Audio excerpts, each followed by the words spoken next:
warahmatullahi wabarakatuh.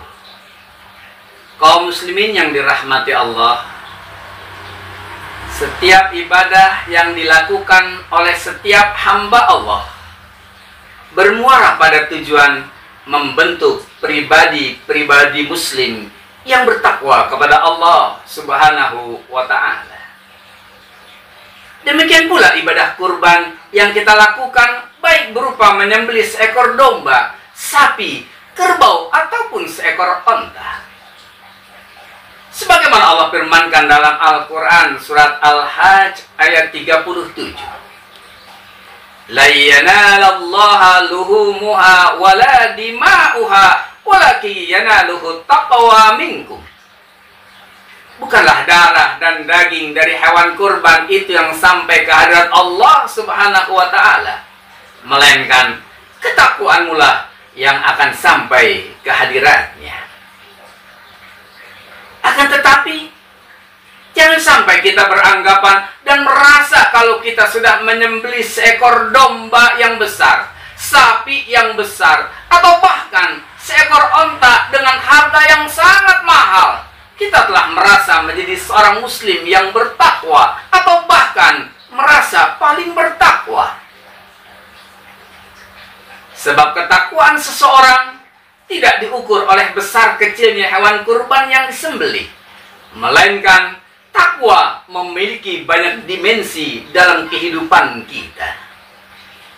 Di antaranya, pertama, takwa adalah kesiapan hati untuk menerima dan menjalankan aturan Al-Quran. Sebagaimana firman Allah dalam Al-Quran surat Al-Baqarah ayat 2.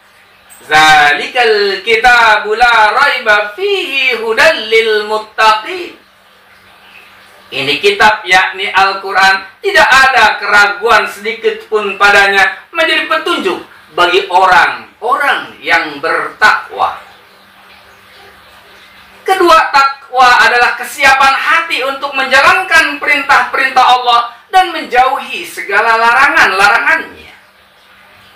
Umar bin Abdul Aziz berkata, imtisalun awamirillahi wajtinabun nawahi. Takwa adalah menjalankan segala perintah-perintah Allah dan menjauhi segala bentuk larangan-larangannya. Ketiga, takwa merupakan sikap mental seorang hamba yang memiliki rasa takutnya hanya kepada Allah, kapanpun, dimanapun, dan dalam kondisi apapun. Ittaqillaha haitsuma kunta. Takutlah kamu kepada Allah dimanapun kamu berada. Dan takwa merupakan barometer penilaian Allah terhadap hamba-hambanya. Dalam arti, semakin tinggi tingkat ketakwaan seseorang, semakin mulia pula di pandangan Allah Subhanahu wa ta'ala. Firman Allah Quran surat Al-Hujurat ayat 13. Inna akramakum indallahi atqakum. Sesungguhnya manusia yang paling dimuliakan Allah adalah orang-orang yang bertakwa. Karena itu, jika kita bertanya, apakah kita sudah termasuk orang-orang yang bertakwa? Jawabnya, ada pada diri kita masing-masing dan Allah Maha mengetahuinya. Bertanyalah pada diri kita, apakah selama ini hidup kita sudah mengikuti aturan Al-Quran? Apakah selama ini kita sudah menjalankan perintah-perintah Allah dan menjauhi larangan-larangannya? Apakah selama ini kita telah memiliki rasa takutnya hanya kepada Allah dimanapun dan dalam kondisi apapun? Pertanyaan itu hanya kita masing-masing yang bisa menjawabnya, dan Allah Subhanahu wa ta'ala yang Maha mengetahuinya. Kalau ternyata selama ini hidup kita jauh dari Al-Quran, jarang membacanya, enggan mengkajinya, tidak memahami isi kandungannya, apalagi mengamalkan isi ajarannya, Kalau selama ini masih banyak perintah-perintah Allah yang kita abaikan, sementara larangan-larangannya justru kita kerjakan. Kalau selama ini ternyata rasa takutnya kita kepada atasan kita, rasa takutnya kita kepada manusia, bahkan rasa takutnya kita kepada makhluk ciptaan Allah, apapun nama dan bentuknya, mengalahkan rasa takutnya kita kepada Allah Subhanahu wa ta'ala.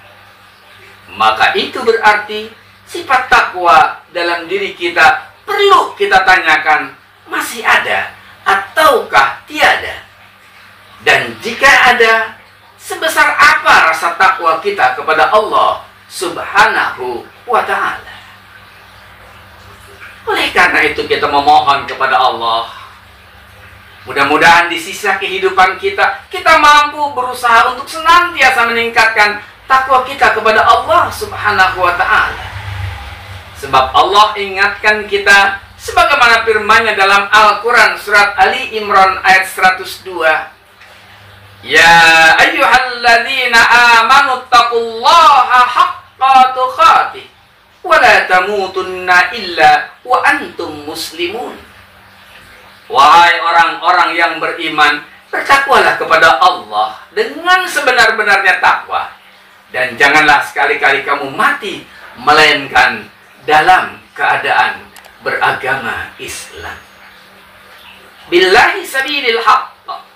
Wassalamualaikum warahmatullahi wabarakatuh.